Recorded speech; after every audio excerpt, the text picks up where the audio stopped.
Muling itinayo ang pader ng Jerusalem. Ikatlong kabanata. Itinayo ni Eliashib na punong pari at ng mga kasamahan niyang pari ang pintuan na tinatawag na tupa. Matapos nilang ikabit ang pintuan, itinalaga nila ito sa Diyos.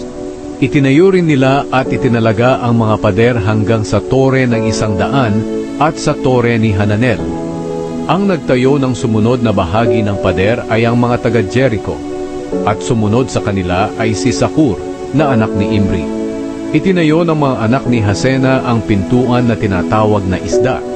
Nilagyan nila ito ng mga hamba, ikinabit ang mga pinto, at ginawan ng mga trangka. Ang nagtayo ng sumunod na bahagi ng pader ay si Meremot na anak ni Uriah at apo ni Hakoz. Ang kasunod na bahagi na may itinayo ni Meshulam na anak ni Berekia at apo ni Meshiezabel. Sumunod naman ay si Zadok na anak ni Baana. At ang sumunod sa kanya ay mga taga-Tekoa. Ngunit ang mga pinuno nila ay hindi sumunod sa ipinapagawa ng mga namumuno sa kanila sa gawain. Ang nagtayo ng lumang pintuan ay si Joyada na anak ni Paseah at si Meshulam na anak ni Besodeya. Nilagyan nila ito ng mga hamba, ikinabit ang mga pinto, at ginawa ng mga trangka. Ang nagtayo ng sumunod na bahagi ng pader ay si Melatia na taga-Gibeon, Hadon na taga-Meronot, at ang mga lalaking taga-Gibeon at taga-Mispa.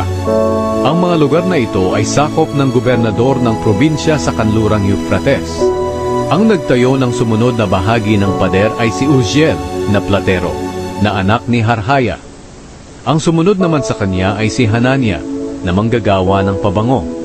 Itinayo nila ang bahaging ito ng pader ng Jerusalem hanggang sa malawak na pader.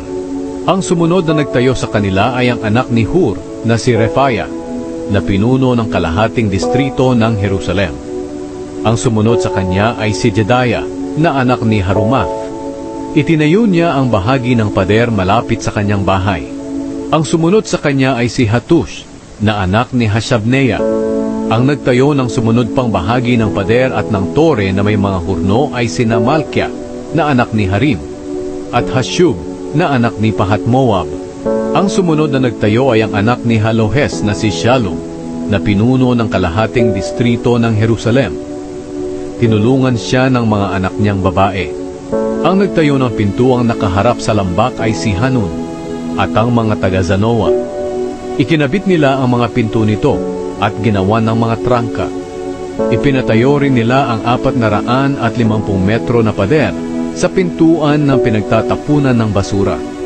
Ang nagtayo ng pintuan ng pinagtatapunan ng basura ay ang anak ni Rekab na si Malkia na pinuno ng distrito ng Bet Hakerem. Ikinabit niya ang mga pinto nito at ginawa ng mga trangka. Ang nagtayo ng pintuan ng bukal ay ang anak ni Kol-Hose na si Shalom na pinuno ng distrito ng Mispa. Binubungan niya ito, ikinabit ang mga pinto at ginawa ng mga trangka. Itinayo rin niya ang pader ng paliguan sa Siloam, malapit sa hardin ng hari, hanggang sa hagdanang pababa mula sa lungsod ni David. Ang sumunod sa kanya ay ang anak ni Azbuk na si Nehemias, na pinuno ng kalahating distrito ng Bet-Zur.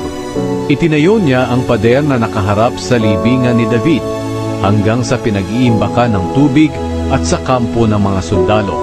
Ang nagtayo ng sumunod na bahagi ng pader ay ang mga Levita na pinamumunuan ni Rehum na anak ni Bani.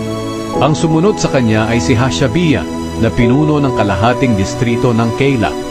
Ang sumunod sa kanya ay ang mga kababayan niya na pinamumunuan ng anak ni Henadad na si Binwi na pinuno ng kalahating distrito ng Keila. Ang sumunod ay ang anak ni Jeshua na si Ezer na pinuno ng Mizpa. Itinayo niya ang bahagi ng pader na nakaharap sa bodega ng mga sandata hanggang sa sulok ng pader. Ang sumunod naman ay si Baruk na anak ni Zabay. Buong sipag niyang itinayo ang bahagi ng pader mula sa sulok nito hanggang sa bandang pintuan ng bahay ni Eliashib na punong pari. Ang sumunod sa kanya ay si Meremot na anak ni Uriah at apo ni Hakoz. Itinayo niya ang bahagi ng pader mula sa bandang pintuan ng bahay ni Eliashib hanggang sa dulo ng bahay nito. Ang sumunod na nagtayo ng bahagi ng pader ay ang mga pari sa paligid ng Jerusalem. Ang sumunod sa kanila ay sina Benjamin at Hashub. Itinayo nila ang bahagi ng pader na nakaharap sa bahay nila.